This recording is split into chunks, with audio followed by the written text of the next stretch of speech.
ओम नमो भगवते धन्वंतरि नारायणाय नमः। ओम श्री अच्युत अनंत गोविंदाय नमः। ओम श्री राम जय जय राम। असल में वास्तविक तथ्यात्मक सही बात क्या है? निज सुख बिनु मन होए कि थीरा,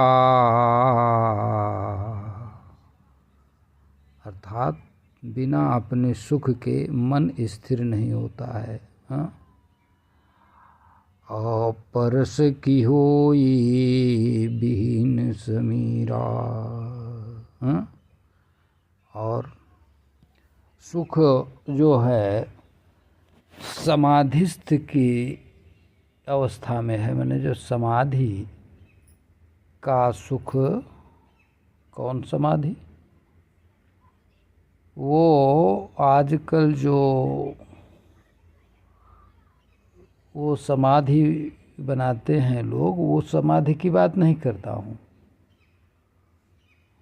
वो समाधि जो बात किसकी कर रहा हूँ, उस समाधि की बात कर रहा हूँ जो शास्त्र वर्णित समाधि है।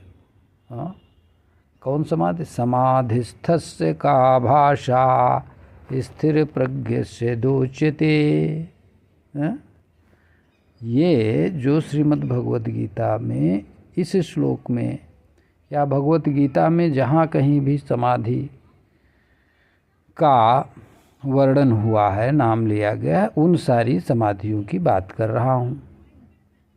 और यही वास्तव में समाधि है। और भी कहाँ समाधि शब्द शास्त्र में और आया है? महर्षि पतंजलि कृत योग सूत्र योग शास्त्र में समाधि शब्द आया है। तो पहले यह अंतर समझ लेना आवश्यक है कि समाधि क्या है, और जो आज लोग समझते हैं कुछ लोग, वो समाधि और जो मैं बता रहा हूँ और शास्त्र में बताया गया है, इस समाधि में अंतर है। प्रमुख अंतर क्या है? जो बहुत सारे लोग या कुछ लोग जानते हैं कि समाधि फलाने की बनी हुई है या समाधि स्थल बना हुआ, तो भाई वो समाधि स्थल जो है शरीर का हो सकता है, और शरीर का समाधि से क्या मतलब है, परंतु वो समाधि की यहाँ पे नहीं बात कर रहा हूँ। समाधि जब जीव ने, ईश्वर का अंश जो जीव है, वो शरीर को ही छोड़ दिया तो किस बात की समाधि है? तब जो आप शरीर छोड़ा उसको कैसे कैसे क्या क्या बनाए हो, वो अपना दीगर बात हो गई। जो लोग समझते हैं, कहते हैं तो ठीक है, कहते रहें, कहना व्यवहारिक में है, होता है, रहता है, उसका हमको कोई आपत्ति और विरोध नहीं है, परंतु अपनी बात को कहने के लिए निवेदन कर रहा हूँ कि जो वास्तविक बात है शास्त्र वर्णित। भगवान श्री कृष्ण ने अर्जुन को समझाया। जब अर्जुन ने पूछा समाधिस्थस्य का भाषा स्थिर प्रज्ञ से दोच्यते स्थित धी किम आसीत व्रजेत किम इत्यादि, वो उन्होंने वहाँ कहा। और महर्षि पतंजलि जी के योग सूत्र को 4 भागों में बांटा गया है। तो जो पहला ही पाद है, पहला ही उसका जो पार्ट है, ऐसा समझिए, वो समाधि पाद के नाम से जाना जाता है। तो समाधि एक ऐसी अवस्था है जो शरीर सहित जीवित व्यक्ति, जीवित शरीर के जीवित अवस्था में करता है। यहाँ उस विषय का प्रतिपादन निवेदित है। तो अब समाधि के विषय में थोड़ा सा निवेदन कर देने के बाद यह बात आती है, दूसरी बात। जैसे जो बात मैं निवेदन करना चाहता हूँ उसका मान लीजिए ये पहला पैराग्राफ हो गया। अब दूसरा यह जानना चाहिए कि सुख, आनंद, शांति, संतोष ये मन का विषय है और निज सुख बिनु मन होय की थीरा। ये मैंने पहले कहा कि अपने सुख को के बिना मन स्थिर नहीं हो सकता है, हाँ? और बिना मन को स्थिर हुए योग लग नहीं सकता, ध्यान लग नहीं सकता, समाधि लग नहीं सकती, आनंद आ नहीं सकता, हाँ? इसीलिए भगवान श्री कृष्ण भगवान जी ने श्रीमद् भगवत गीता में अर्जुन के पूछने पर बताया, जब अर्जुन ने पूछा कि मन तो बहुत चंचल है, चंचलम ही मनः, और तस्य निग्रहम वश्ये, उसको वश में करना वायु के वश में करने की तरह कठिन है। तो भगवान श्री कृष्ण जी ने क्या कहा, हाँ कठिन तो है, परंतु अभ्यासेन तु वैराग्येन गृह्यते, अर्थात अभ्यास और वैराग्य के द्वारा मन को वश में किया जा सकता है। और ये अभ्यास और वैराग्य के विषय में हमने श्रीमद् योग सूत्र के समाधिपाद के 36 नंबर सूत्र तक वहाँ निवेदन किया है और वो सूत्र के रूप में हमारे वीडियो या शार्ट में और वीडियो में मिला के पड़ा हुआ है। उसका मैं एक प्लेलिस्ट बना दूंगा, जिससे कोई भी योग सूत्र वाले प्लेलिस्ट में जाकर और एक तरफ से पूरे सूत्रों को देख सकता है। तो वहाँ से समाधि के जो पहले जो तैयारियां हैं, अवयव हैं, वो उनका पता चल जाएगा। क्या है समाधि, मतलब समाधि का अब व्यवहारिक अर्थ क्या समझना चाहिए। जैसे आजकल को भी मैं शुरू में बताया, ऐसे लोग समझते हैं, लेकिन व्यवहारिक अर्थ ये, जब कोई ध्यान की अवस्था में आता है, ये व्यवहारिक अर्थ समझना चाहिए। जब कोई अपने आराध्य का, अपने प्रिय वस्तु का या किसी एक ही व्यक्ति, वस्तु या स्थान का चित्त लगाकर प्रेम से बार बार स्मरण करता है और बार बार मन वहाँ जाता है,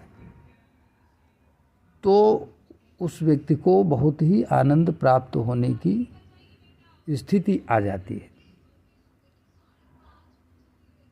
ये स्थिति बचपन में प्रायः कम महसूस होती है, लेकिन होती है। जैसे बच्चों के खेल में मन लग जाना, खूब कायदे से रम जाना उसका, नवयुवकों का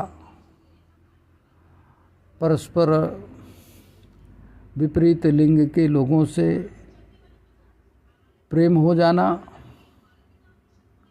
मतलब नौजवानी के समय में दाम्पत्य जीवन में या दाम्पत्य जीवन से अतिरिक्त अलग भी, परंतु नौजवानी में ही जो प्रेमी प्रेमिका होते हैं और उनके प्रेम का लगन, एक दूसरे से अट्रैक्शन, ये उस ध्यान का, उस एकाग्रता का एक बहुत अच्छा प्रमाण है, एक बहुत अच्छा उदाहरण है।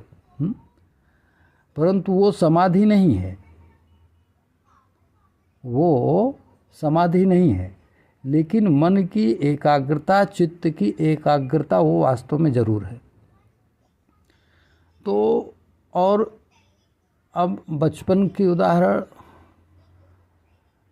नौजवानी अवस्था का उदाहरण बता के अगर छोड़ दिया जाए तो बुजुर्ग लोग कहेंगे ये देखिए, ये तो सर्वांगीण रूप से पूरी बात नहीं बता रहे हैं, एक पक्ष को नहीं रख रहे हैं सामने। तो हाँ, मैं उस पक्ष को रख रहा हूँ, और वही पक्ष सबसे महत्वपूर्ण है।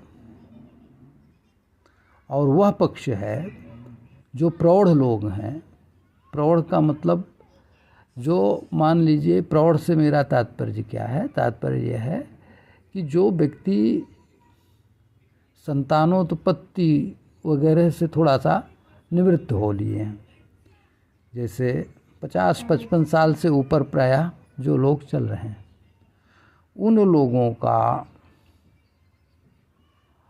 मन स्थिर हो, चित्त स्थिर हो, ऐसा कोई न कोई तरीका होना चाहिए जिससे उनको सुख मिल सके, आनंद मिल सके। और सबसे ज़्यादा अधिक ध्यान देने की बात 65 साल से भी ऊपर के व्यक्तियों का है। तो जो 65 साल के ऊपर का व्यक्ति है, उसके भाई शरीर में ही तरह तरह की अक्सर व्याधि, माने रोग ऐसा पकड़ लेता है, क्योंकि वृद्धावस्था एक अपने आप में जो है, कहते हैं कि अपने आप में ही एक कष्टकारी चीज़ है वृद्धावस्था, ऐसा कहा जाता है, ऐसा देखा भी जाता है वास्तव में, और ऐसा सुना भी जाता है। तो उस अवस्था में अर्थात 55 साल से या 50 साल से ऊपर के लोगों के लिए आनंद का वास्तविक विषय क्या होना चाहिए? जबकि 55 से पहले कम उम्र के लोगों का भी होना चाहिए, लेकिन अक्सर होता क्या है कि बचपन खेल में बीता और जवानी धन कमाने में, और बुढ़ापा देख के रोया, बड़ा गम है जमाने में। और कबीरदास जी ने कहा कि फिर हाथ कुछ लगा नहीं, और संतों ने कहा, ऐसे ही कहा विचारों ने, और गलत नहीं कहा किसी ने, सभी संतों ने सही कहा, आज भी संत सही कहते हैं। हाँ? अच्छा, अब यह विषय कि आनंद किस चीज़ में प्राप्त होना चाहिए, किस चीज़ में है सर्वाधिक आनंद, सबसे अधिक, वो आनंद का विषय सबसे अधिक है वो ईश्वर के ध्यान में, वो ईश्वर की पूजा में, वो ईश्वर के चिंतन में, वो ईश्वर के द्वारा दिए गए ऊपर से जो प्रदान करते हैं उस आनंद में। और वह आनंद किसको प्राप्त होगा? वह आनंद शरीर के अंदर विराजमान जो तत्व है, शरीर के अंदर विराजमान तत्व का मतलब, मेरे कहने का मतलब, जिसको जीव कहते हैं। जो उदाहरण के लिए देखा जाए तो जैसे कंप्यूटर वगैरह में सॉफ्टवेयर होता है, जैसे ऐप वगैरह है इसके अंदर, उसी तरह से शरीर के अंदर सॉफ्टवेयर कई, मैंने 4 प्रमुख, एक मन, बुद्धि, चित्त और चौथा अहंकार, ये इसका सॉफ्टवेयर है। और और कुछ चीज़ें विराजमान रहती हैं जो इस सॉफ्टवेयर जब छोटा था तब भी थी, बड़ा हुआ तब भी हैं, रहेगा कंप्यूटर रूपी शरीर तो रहेगी तब तक, और जब कंप्यूटर रूपी शरीर नहीं रहेगी तो भी ये सॉफ्टवेयर रहेगा, क्योंकि सॉफ्टवेयर का काम तो करना वो नहीं बंद कर देगा, सिस्टम काम करना नहीं बंद कर देगा। जैसे एक मोबाइल से कोई डाटा निकाल के दूसरे मोबाइल में डाल दिया, अपना चला रहा है, ऐसी टेक्निक है। तो यह बात ये यथार्थ है और सही है।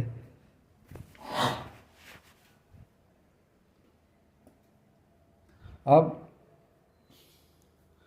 गोस्वामी तुलसीदास जी ने कहा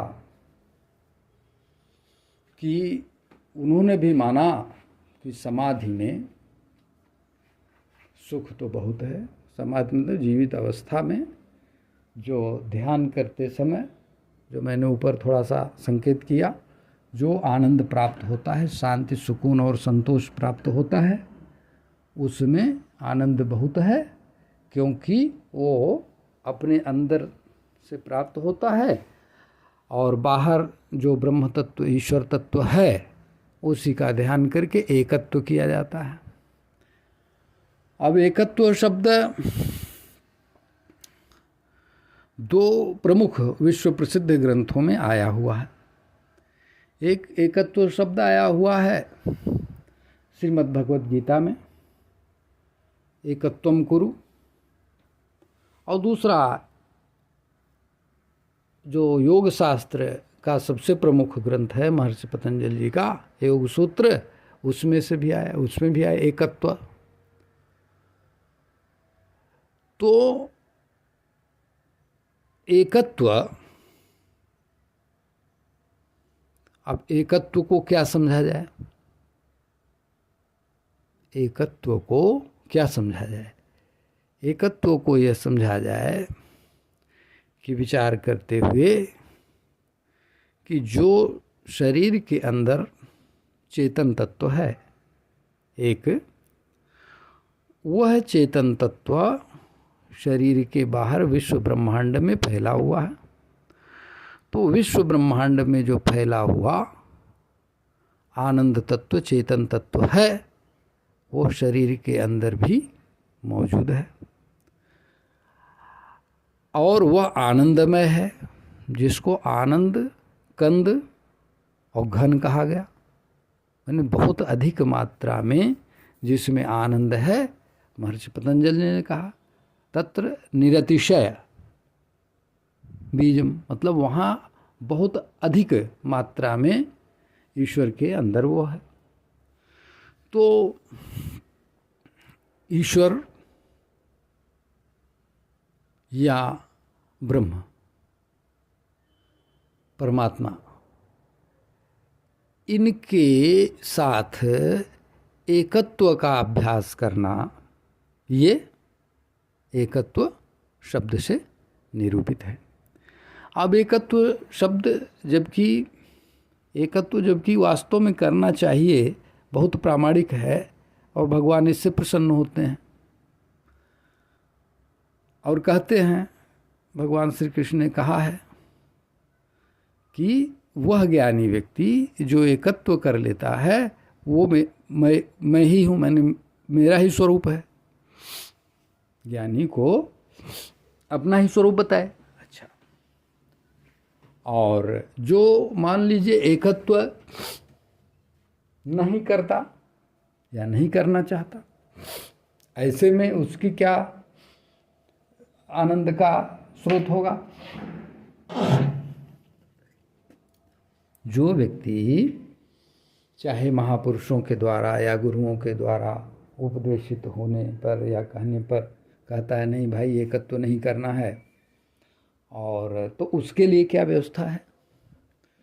ये विश्व के लिए पूरे प्रामाणिक बात मैं निवेदन कर रहा हूँ। इसमें कोई पूर्वाग्रह नहीं है और कोई अपनाई भी नहीं है किसी तरह का। तो उसके लिए भिन्नता बने रहने के बावजूद प्राप्त होने वाले सुख को वर्णित किया जाता है, शास्त्रों में कहा गया है। और उसको शास्त्र की भाषा में हमारे यहाँ प्राचीन ऋषियों ने उपासना कहा है।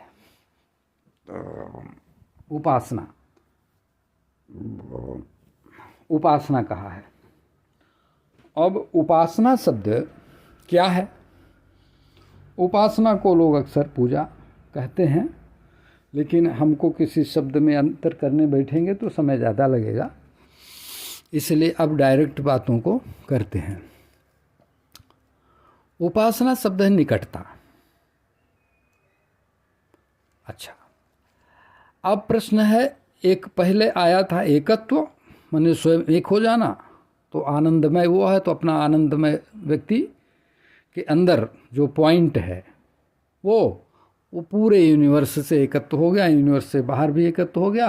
और वो जो चेतन है एक, वो आनंद कंद घन है, इसलिए आनंद परम प्राप्त होना सुनिश्चित हो जाता है। परंतु दूसरा का निरूपण मैं कर रहा हूँ, दूसरे वाले का, वह है उपासना। अब उपासना का पहले एक व्यवहारिक उदाहरण बताते हुए तब आगे समझने और समझाने की ज़रूरत महसूस होगी, वो समझ में आएगा। अब सुनिए, एक गाना है। अब गाना को इस अर्थ में न लीजिएगा कि वो किसी नकारात्मक अर्थ में नहीं ले रहा हूँ, लेकिन गाना है। और गाना क्या है? आ बैठ मेरे साथ तुझे देखता रहूं, आ बैठ मेरे साथ तुझे देखता रहूं, न तू कुछ कहे न मैं कुछ कहूँ, न तू कुछ कहे न मैं कुछ कहूँ, आ बैठ मेरे पास तुझे देखता रहूं। ये गाना सभी को जो ये सुन रहे हैं उनको प्रयास करके सुन लेना चाहिए। इसलिए नहीं क्योंकि जो ये गाना गाया तो क्या आज वो जवान होगा? संभव नहीं है। वो शरीर सही तो होगा? पता नहीं है। उसी शरीर में होगा? मालूम नहीं है।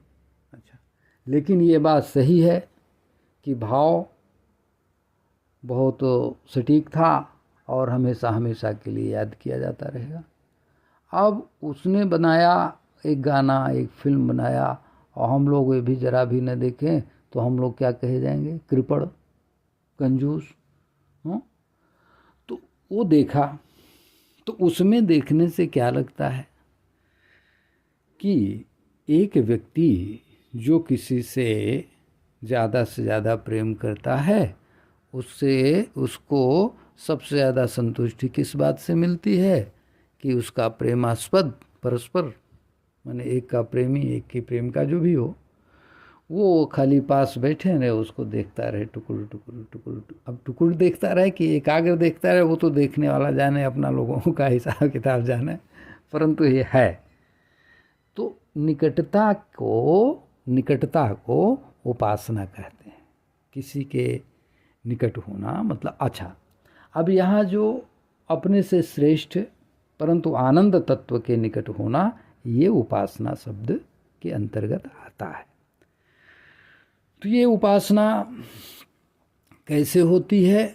और पहला नंबर का जो बताया एकत्व, और इसमें अंतर क्या है? बस मामूली सा अंतर है। अंतर केवल है भेद का, थोड़ा सा अंतर है।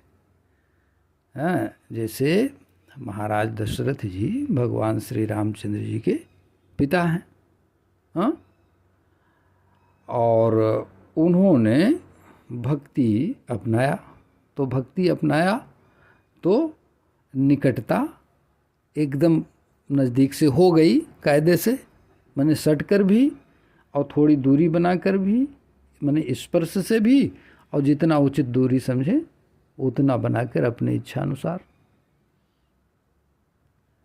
तो उनके लिए क्या कहा गया श्री रामचरितमानस में? गोस्वामी जी कहते हैं कि ताते उमा मोक्ष नहीं पायो। महादेव जी कहते हैं माता जी से, क्यों नहीं पाए मोक्ष? और दशरथ भेद भगति अपनायो, क्योंकि उन्होंने अंतर किया कि दो लोग रहेंगे तभी निकटता का, माने उपासना का और भक्ति का आनंद प्राप्त होगा।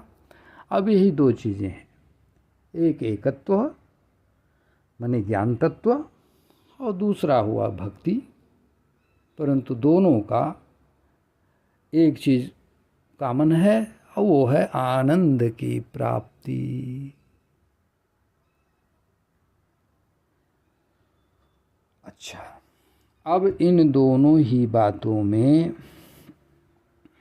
एक चीज़ और आवश्यक है।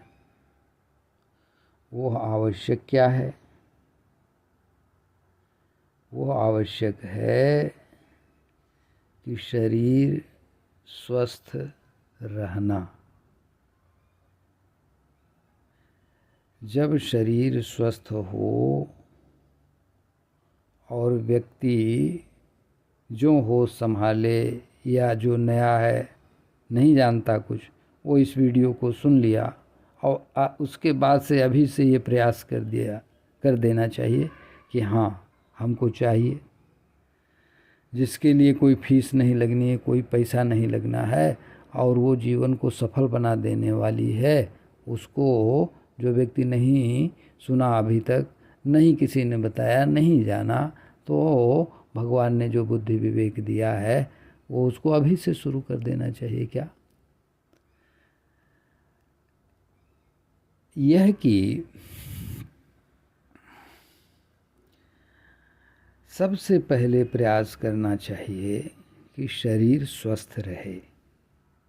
पहला प्रयास, शरीर स्वस्थ कैसे रहे, इस विषय को सबको ध्यान देने की ज़रूरत है और ज़रूरत होगी और आगे भी रहेगी। और यह एक बहुत बड़ा और कठिन इसका उत्तर है। प्रश्न तो आसान है और उत्तर कठिन है, क्योंकि जिसके ऊपर भाई एक कहावत है हिंदी भाषा के क्षेत्र में चलती है कि जिसके ऊपर पड़ती है वही समझता है। और ऐसा कोई नहीं है भाई जो बीमार नहीं पड़ता है, और अगर जो बीमार पड़ जाता है कोई बेचारा जो भी अपने कर्म से, तो करीब करीब मैं बात कर रहा हूँ 95% लोग तो ऐसे चक्कर में फंस जाते हैं कि जिनको बेचारे को रोग कुछ और है और मर्ज को पहचान नहीं पा रहे हैं डॉक्टर वैद्य लोग, और एक दवा के बाद दूसरी के बाद तीसरी देते जा रहे हैं और क्रमशः बेचारा अपने रोग को बढ़ाता हुआ, हाँ अज्ञानता का फल या कर्म का या पाप का जो भी आप समझिए, हाँ वो भोगता रहता है, कष्ट उठाता रहता है। अब जो बेचारा कष्ट उठा रहा हो उससे कहो कि नहीं ये ऐसे ऐसे करना चाहिए, तो क्या करेगा योग, क्या करेगा अध्यात्म, क्या करेगा भक्ति, और हर जगह लगी रहेगी सुस्ती। तो इसलिए क्या करना चाहिए? अब जो व्यक्ति रोगग्रस्त भले ही पड़ा हो उसको भी और जो स्वस्थ है उनको भी, दोनों को एक विषय एक बात सामान्य रूप से सुन लेना चाहिए, समझ लेना चाहिए शरीर को स्वस्थ रखने के लिए। और वो शरीर को स्वस्थ रखने का विषय और परम मंत्र है अध्यात्म के क्षेत्र में, भक्ति के क्षेत्र में श्री भगवान धन्वंतरी नारायण के नाम का स्मरण करना।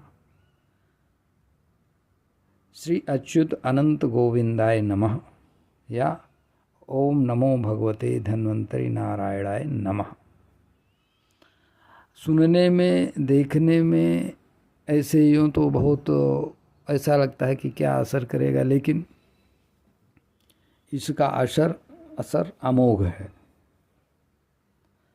और इस मंत्र को मैं निवेदन करूँगा। अभी संक्षेप में इतना बता दे रहा हूँ कि जो व्यक्ति श्री अच्युत अनंत गोविंदाय नमः का जप घी का दीपक जला के अनवरत करेगा, अनवरत का मतलब ज़्यादा नहीं तो एक दिन में 1000 कर लिया कम से कम, करके 100 दिन तक या 101 दिन तक ये मंत्र जपे, तो वो देखेगा कि वो जो भी भगवान धन्वंतरि नारायण से अपने रोग दोष के इलाज के लिए प्रार्थना करेगा, तो देखेगा जादुई रूप से भगवान श्री हरि धन्वंतरि नारायण ने रोग का उपचार कर दिया और व्यक्ति स्वस्थ हो गया। और जब वो स्वस्थ हो जाए तो अक्सर लोग प्रायः पहला काम ही करते हैं, जब स्वस्थ हो जाते हैं तो सावधानियों को, परहेजों को, सारी चीज़ों को भूल जाते हैं। परंतु भूलना नहीं चाहिए, तब आगे का प्रयास करना चाहिए। और इस संदर्भ में कहीं दूर जाने की नहीं है। हम लोगों के यहाँ कहावत और भी है, दूर जाए और प्यासे मरे। तो दूर कहीं जाने की ज़रूरत नहीं है। यहीं हमारे इसी चैनल पे एक बहुत बड़ा आश्रम और मठ है, जहाँ से मुझे श्री धन्वंतरि नारायण का संस्कृत में एक स्तोत्र मिला। उसमें महापुरुषों का और प्राचीन प्रमाण है कि उसको पढ़ने से धन्वंतरि नारायण की कृपा हो जाती है। तो मैंने कहा कि भाई ठीक है, समस्या लगी रहती है और मैं भी किसी समय परेशान था। मैंने कहा क्या किया जाए। हाँ, उतना पैसा कौड़ी और डॉक्टर को दिखाने भर का ये वो सबके पास रहे, ये कहा नहीं जा सकता। तो इसलिए हमें मिला भगवान की कृपा से, हमने संस्कृत से हिंदी में काव्य अनुवाद कर दिया और उसको कुछ दिन मैंने पढ़ा भी, तो हमारा जो समस्या थी भगवान श्री हरि धन्वंतरि नारायण ने ठीक कर दिया। मैंने और लोगों से कहा, और जो प्रभाव को समझे वो पढ़े और किए, उनका भी ठीक भगवान ने कर दिया है। कुछ लोगों का ठीक कर रहे हैं और कुछ लोगों ने थोड़ा सा पढ़ के छोड़ दिया, लेकिन उनके भी रोग को भगवान ठीक करते जा रहे हैं। जो ऐसा मैं अपने अनुभव से ये देख रहा हूँ। हाँ, तो अब यहाँ पे अध्यात्म के क्षेत्र में आगे बढ़ने के लिए सबसे पहले शरीर को स्वस्थ रखना आवश्यक है। अतः एक प्रयास का यहाँ निवेदन कर दिया, और इसके बाद दूसरा जो प्रयास होगा उसमें अगले वीडियो में इसी तरह मौखिक रूप से मैं उस चीज़ का निवेदन करूँगा जो लोगों के लिए वास्तव में लाभकर सिद्ध होगा, साबित होगा, ऐसा मुझे पूरा विश्वास है। श्री राम जय जय राम। हरि ओम तत्सत। श्रीमान श्री नारायण समर्पणमस्तु। हरि ओम तत्सत।